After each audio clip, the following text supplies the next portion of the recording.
And I'm doing a very special, very candid interview with two of my best friends in the final expense business, Mr. John Dean and Jason. Say hello. Hey. Hello.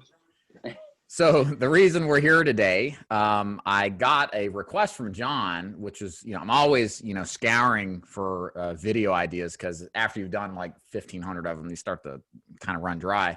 He said, hey, let's do a video where we talk about the differences between face-to-face final expense sales and telesales. And I thought, well, hell, what better way to do it than bring on my two top producers in both face-to-face sales and telesales. So what we're going to do today is really kind of give you guys a rundown of what both sides of the coin are really like from people, from agents who are doing extremely well right now in the business. So if you're thinking about selling final expense and you're thinking, should I do telesales? There's all this pandemic. Or should I do face-to-face? Screw the pandemic. You're going to get your answers, or at least a better answer today.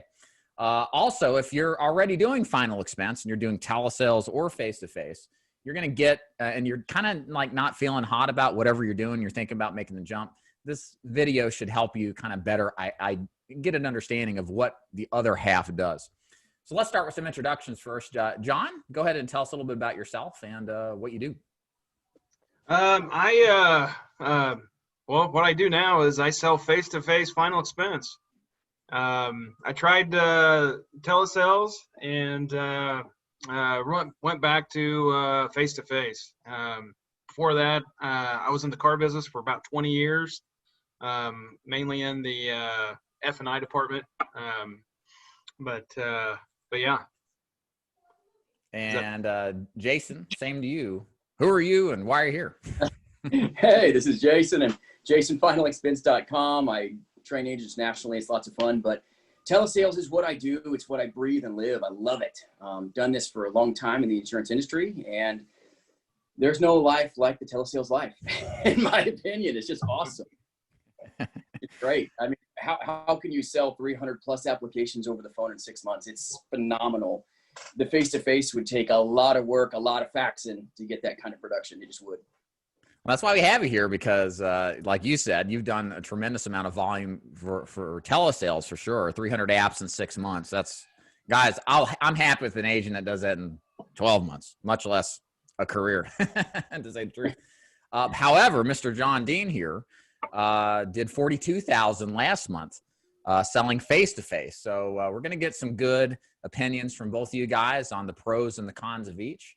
So let's jump in and really just start with you, John. You mentioned from the get-go, you do face-to-face now. You had tried telesales, but something happened that caused you to get back into face-to-face. Can you kind of give us some context to why you went to telesales, what that was like for you, and then why you went back? Kind of just have a brief overview. Well, I felt that my production was going down. I wasn't putting my all in it. It's harder for me to read a script off because I don't know, I'm dyslexic and it's just harder for me to sit there. I'd almost have to memorize the script, which I'm sure Jason already has his script memorized, but to me, selling face-to-face, I've done face-to-face so long in the car business, sitting in front of people talking about payments, that it's just so much easier. I can read people, and that's where I'm best at. So you'd say you've had kind of like a natural disposition due to your years in car sales to the face-to-face model. Yeah. And I didn't, and I'll be honest with you, I really didn't give telesales maybe that much of a chance. I did it for almost 2 months, and just kind of getting when the coronavirus first started, and kind of getting going there. Yeah, and I mean, you did. We were reviewing calls, and you were making sales, but it certainly wasn't to the same caliber of success like face-to-face for sure. So yeah, same question for you, Jason. So why telesales? Why did you get into telesales? You kind of have some similar transitionary experience like what John did with the pandemic. Can you kind of tell us why that was the case and why you do it still, even to this day? Oh, absolutely. I mean, from a production standpoint, I mean, like 1 month alone in March, it was like 33 days for like $51,540 in comp, all done over the phone. Phenomenal ability to be able to compress time over the phone. So for me, I ran telemarketing call centers for 3+ years. I've been an insurance agent for coming up on 17 here. And to be able to capture a entire geography that's so vast and so large, you could never do that. You drive your socks off. It's just so much windshield time, so much loss. I mean, I've done the face-to-face realm before, and the telespace for me is just a massive advantage in compressing time and being able to capitalize on opportunity. Just for me personally, I've done both successfully. I love both, but let me tell you, I feel dirty going back into the field again.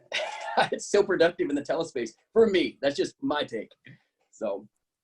Yeah. And it's funny, like, you know, this isn't the one thing I'll say to the new agents. Like, the first idea I had with this interview was like a versus match, you know, like, right. Fist to fist stuff, you know, to the last one standing wins. But it's really not that way. I mean, I really think that, you know, there's ample, tremendous opportunity, whichever direction you go. The key is to find what's best for you. And that's really the ticket.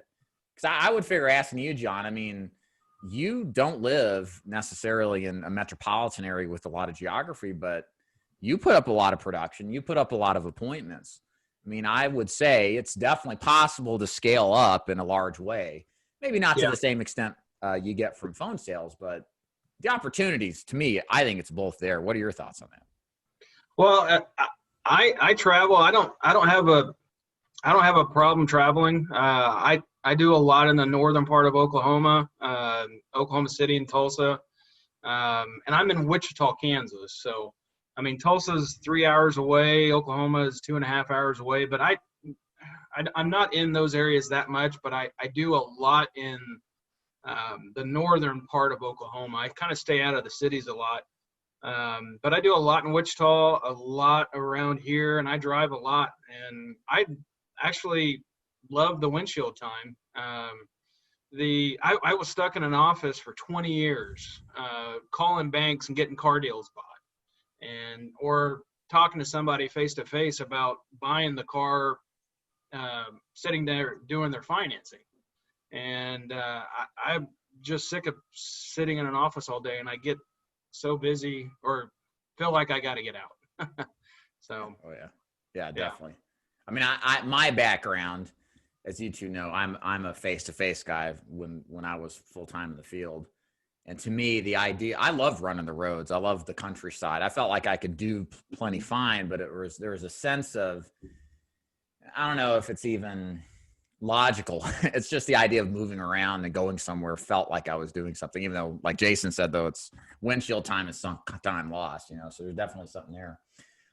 Jason, how and kind of expand on that. I'm curious, kind of the pros of telesales, somebody that's had some face-to-face, if you don't mind, expand on what you think the biggest advantages are as a telesales agent versus what you experienced as a face-to-face agent for the many years that you did it. Oh, absolutely. So was a face-to-face agent over a decade as well. And tons of respect to you, John. Complete respect, man. I respect the work.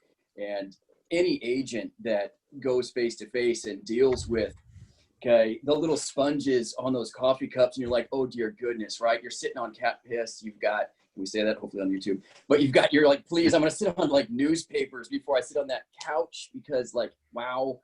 Right? The smells, the flies, the fleas that land on your stuff. And it's like flea circus, no joke. You see it all day long. You've got like so much of this stuff that happens that we don't even talk about in the face-to-face world. You won't experience that in the telespace. So especially like for ladies, you don't have to worry about some nasty man. I mean, there's been times in the field where you're talking to a sweet old lady and she's got like a 357 in the middle of her couch as she's talking to you. This happens. And if they're sweet people, but it's a different environment, okay? I mean, when your eyes burn, your lungs burn from being in the house. They got 15 feral cats. I mean, you're walking over dog poop because their dog's incompetent. It's like crunch, crunch, almond roca. This is experience of a face-to-face agent, and it makes us better, right? It's disgusting. A telesales agent, to John's point, let me tell you, a telesales agent does not have to deal with that, but you are so much more relaxed, though. I'll give this to you in the face-to-face world, okay? So in the face-to-face world, you can listen to your music. You can have that relaxing windshield time. Talk to your wife, talk to your buddies in the field. You don't get that in the telespace. Telespace is for an intense, driven, laser-focused agent that is not one that will get distracted. If you get distracted in telespace, you're done. John, you ever feel like you've had to like dodge dog turds on the floor or go through a wave of smoke that you can like visually see and think you're getting secondhand smoke?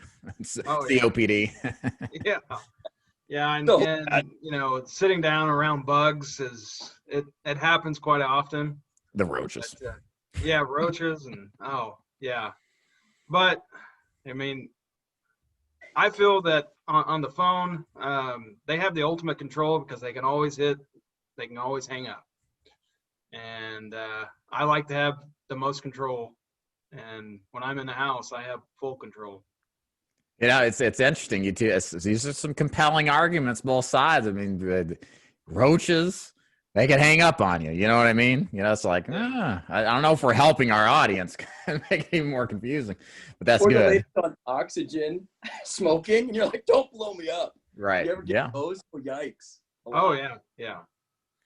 Yeah. It's like, then you get that one guy that'll share a beer with you or something, and everything's all right. You don't get that in telesales. There's some good people face to face. Oh, yeah. They're so genuine, and they're the same people that I deal with on the tele side. But you're dead right, John. I mean, like missing the handshake, right? You don't get that on the tele side. You get it over the virtual space, but you're right, it is different. But I also don't have to put my hands after every call either. I had a lady, when I called and made the appointment, she baked me a pie before I got there because she probably hadn't talked to 2 people in a month. Wow. And I was her 3rd one, so she baked me a pie. You won't get that in the telesales. And it was very good. It was all scratch made or from scratch. I've had clients over the telespace mail me beef jerky and salsa, but I've not gotten a pie. So okay, yeah. So Jason, nice interchange here. Good pros and cons here, for sure. Pros more than anything for both. Jason, question for you. And we had talked about this at one point. You've trained a lot of agents. So do you, John. So you kind of have some firsthand experience with what it's like face-to-face and telesales. What do you think, Jason, as far as success rates go? Do you think the random agent out there is going to have a higher or lower chance or equivalent chance at success doing telesales versus face-to-face? In my opinion, a telesales agent, when trained properly and given the right support, will dominate a face-to-face agent. It just will, because they have so much more intensity and so much focus, and they're having more ups to be able to meet clients' needs and to take care of them over the phone than you could face-to-face. Now, face-to-face is a cheaper game to get into. It is. I mean, like I said, forever, you can be a goob and go face-to-face. You've got a lot more opportunity because you can do seminars, you can door knock, you've got cheaper options to get started in the business. The telespace is going to cost you more to get into. It's not a cheap business to get started on at first, in my opinion. You can get started fairly inexpensively, but it's not cheap. It's not like a free business. Like you can start with face-to-face and just start door knocking, build commission, then slowly buy leads. It's just a different dynamic. You can't do seminars via tele, right, for low cost. So I think it's a little more cost to get into it, and you've got to be trained well to succeed. John, you got an opinion on that? I mean, you predominantly train face-to-face agents. Any thoughts on that? The only thing, just kind of going back with a lot of the salesmen, not just in the insurance business, but even in the car business, the guys that I've trained, phones will trip a new salesman up faster than anything. And just word tracks and everything else that you have to use. I mean, when you're face-to-face with somebody and you screw up, you can still save the sell. And on a phone sell, you can't sometimes. So having the right word tracks, they really have to know what they're saying when they're on the phone with them. I think we could both agree that face-to-face and telesales is a different skill set, right? Yeah. It's not, there's similarities, but there's differences too, and what the focus should be on. Sales is sales, but it's different. I think that would be pretty And accurate. I think both sides, of course, telesales is a grind, but face to face is a grind, and you have road grind. I mean, I'm when I do a day, there's times I won't get home, and if I'm in Oklahoma, I won't get home until 1 o'clock in the morning, and I'll leave at 7. And I'm sure Jason works a pretty decent schedule compared to what I work, but yeah. Right, and I respect your work, John. I mean, like the face-to-face side, I know what you're saying. You're getting up, it's all day. You got road fatigue. I mean, you're eating McDonald's, or you're putting lunch in a cooler. You're trying to find McDonald's to use the restroom, right? In between appointments, you're getting no-showed. You're getting the people that you did the world's best appointment on. You just drove an hour and a half one way, and they're like, "Oh, I'm sorry, need to reschedule. Thanks for coming out." And you're like, you're losing your mind, right? And so, like, you as a face-to-face agent will have to put in potentially more hours than what I do as a telesales agent. I can work 8 to 5 and I'm done. Yeah. I walk in, from a day at the office and I still smell good. When you go face-to-face with that facial hair you got, John, I'm telling you, when you go into that shower, you're like, whoa, what just happened? This is bad, right? Yeah. Yeah. So we're blessed that way. Like, I can control my hours. That's why I say I can compress time. I control time in the telesale space. But you're right, though. I mean, you're dead on right. Yeah. What was I getting ready to say? My schedule is pretty easy because my call days, I'm so good on the phone. I only set for the day after, or and so I'm done in 3 hours. And so I have a lot of free time after that. I can either catch up on office stuff or family stuff, and running errands and that kind of thing. But I run really hard at least 3 days in the field. And I do pack a cooler. I only stop to pee. Absolutely. You have to. I mean, because there's no other option, right? If you want to be productive as a face-to-face agent, I've done it with you in the past, and you have to run like a dog. I mean, when you get home at 1 a.m, you are spent. You're not good for your family. I mean, you're done. Like, go to sleep and start the next day. At least for me, that's where the advantage on the telespace. I control my hours, and I don't have to deal with faxing applications. I don't have to deal with all this office work. Like, every day I work, I can serve people, make their wishes happen, and make money for my family. It's a win-win. And so the telespace for me, and I've done both, is just such a big perk that every day that I work, I'm closing business. Most days that even brand new agents that partner with me in my agency, they're making money. One of my brand new agents did $1,000 in AP today. His first time on the phone ever. Had no experience on the phone. And if you have good training, good skill set, good word patterns like you're talking about, that's so important. You need to be trained extremely well. But if you know how to do what you're supposed to do, you'll have confidence, just like you in the phone, John. You'll be very confident in the home as a man in your skill set, so you can transfer that to other people as well, which you're good at, and David as well in the field. And it's what you do, but you've got to have that baseline, right? So that you can transfer that skill and knowledge to the next generation of telespace agent, or in your case, face-to-face. Yeah. So Jason, let's talk about a typical day. And you kind of hinted at this more or less. To walk us through a typical day that you're selling final expense over the phone from the moment you get up to the day that or the time that you end. Sure. So me personally, I run an agency. I work a lot more hours than, most agents. But if I'm working a typical day of insurance, I'm getting up at 7 o'clock, 7:30. I make my wife her coffee. I make my coffee. I make a bowl of oatmeal. I get ready.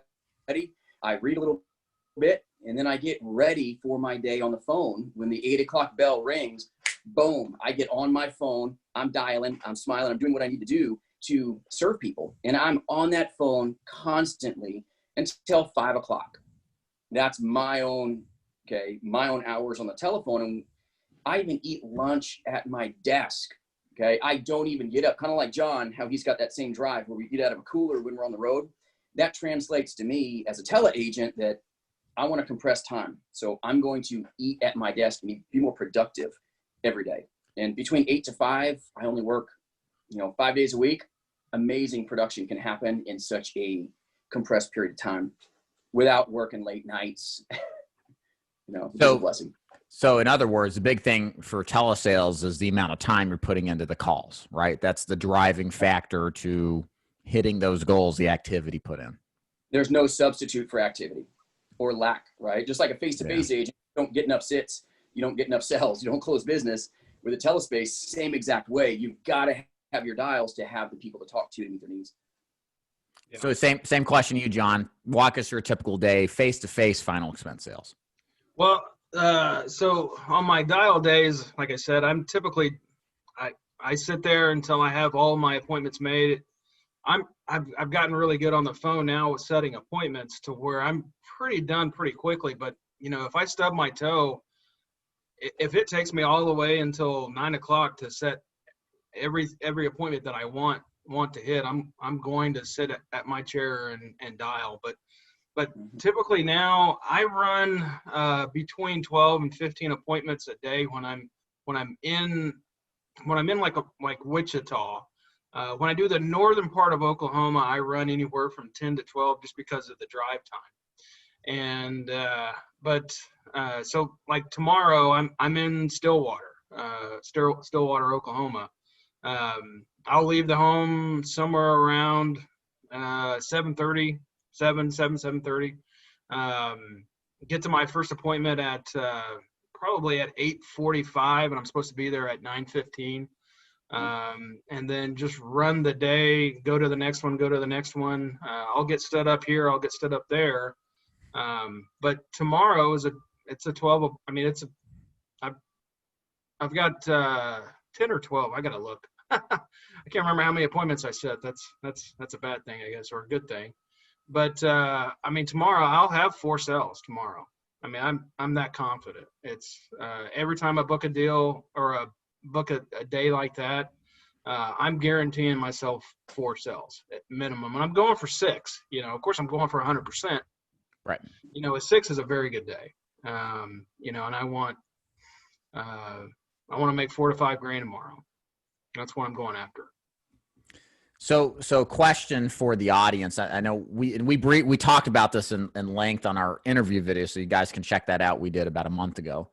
How do you do, real briefly, how can you do 12 appointments in a day and then drive to each appointment? Because we're talking rural Oklahoma or small town Oklahoma. How do you make it to where you run an appointment, have to write a deal, write the app, possibly husband and wife, and then drive 20, 25 minutes to the next appointment on the other side of the county? How do you make that work? Way I set my appointments, I tell them, I usually do it on the 15. So it's either 10:15 or 2:15. And then at the end of the call, I tell them I'm going to, I might be a little late. I'm coming from Ponca City, or I'm coming from a certain city. And I put it in their mind that I'm already going to be late, because I'm probably late to every appointment except the first one. I'm early, and I make it really fast when I'm in the house. I can write an app. I can write a dual app in 30 minutes if I have a husband and wife. But I can typically be done, like I said, in 30 minutes. If Mildred takes me, 45 minutes to an hour, I know I'm probably going to have to drop one at the end. And I kind of pick and choose who I'm going to drop. Kind of the bigger the house, it's the first to go. And a lot of my guys that one of the insurance companies that I came from would probably pull their hair out because they want the big houses. But the bigger the house is, the first one I'm going to drop.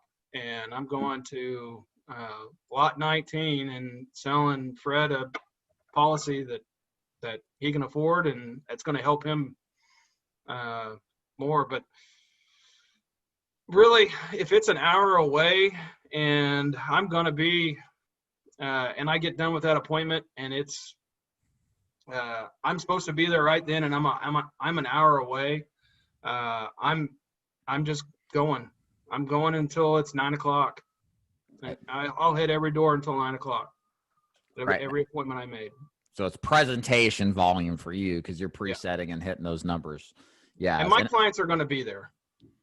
Mhm. They're going to be waiting. I mean, as we know, Telesales is a retired, most of them are there. Right. Right.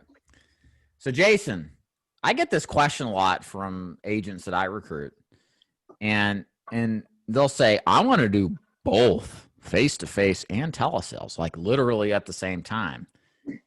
And here I am on this interview. I'm sitting with two dudes who've done both, but they ain't doing both like right now. They're doing one thing.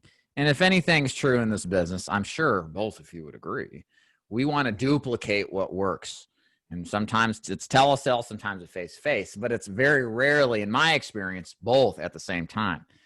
Jason, what's your thoughts on that? Can you do both at the same time, or should you focus on one or the other? In my opinion, very biased. Okay, I've done both, but burn the bridges.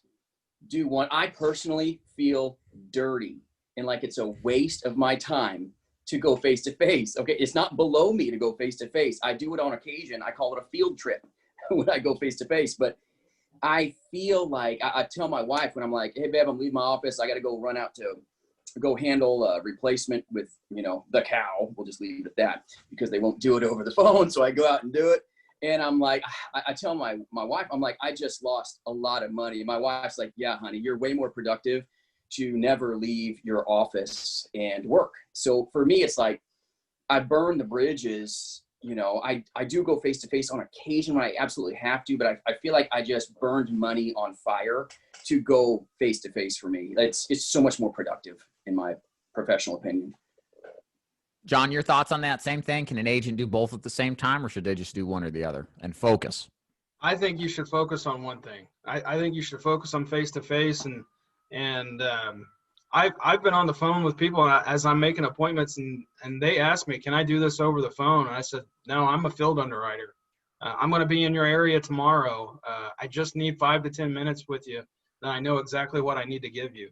I'm going to be there between what would work best for you, 2:15 or 4:15, and wait for the answer. And if it's no, I don't want anybody in my house. All right, click next one.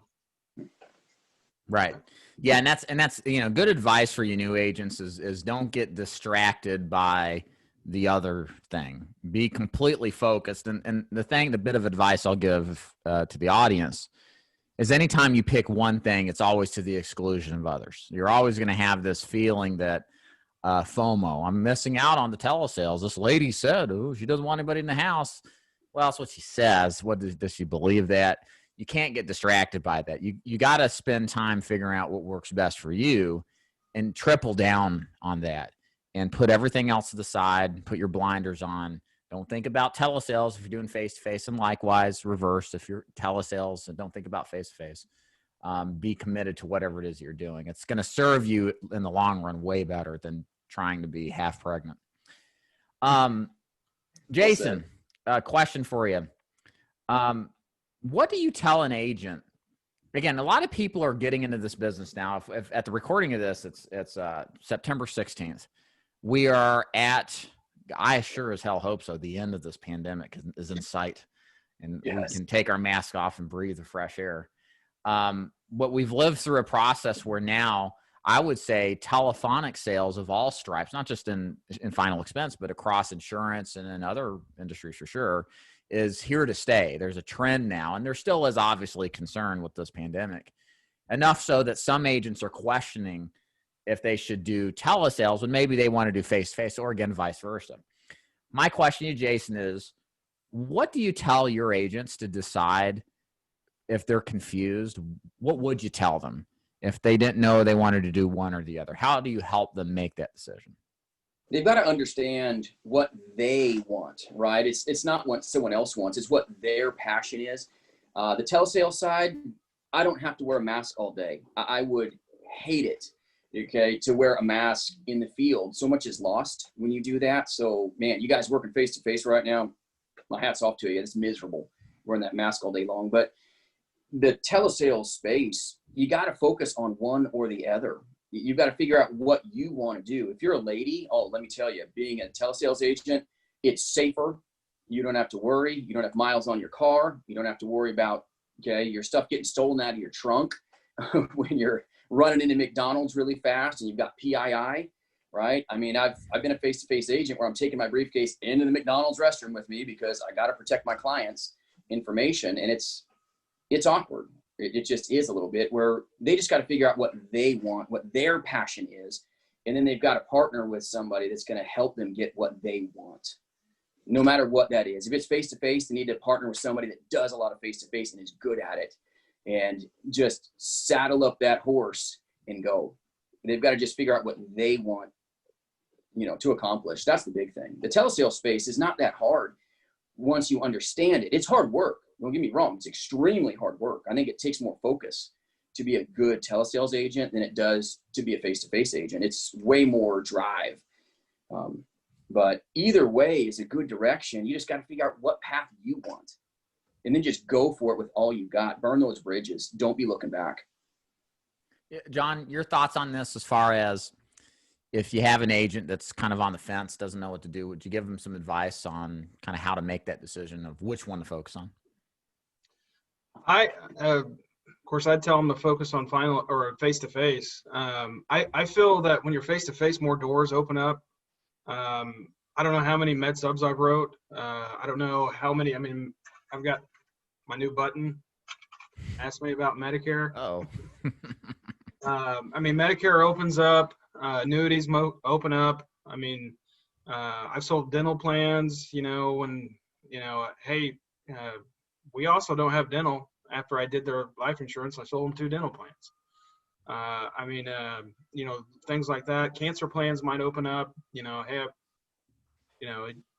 there's just, I feel when you're face to face, there's more opportunity to maybe open that door up for something else. And I think it's easier to, if you're ever in a house and you need to talk about money and maybe moving money over into an annuity, you can do that. Jason probably, I don't know if that's something that you guys do or try to transition to over the phone, but I sell a lot of products. If they're not interested in face or in final expense, I move to something else, and I get my 4 or 5 yes no's before I get a yes, and I finally find something. It might just be a little $30 cancer plan, but I'm there.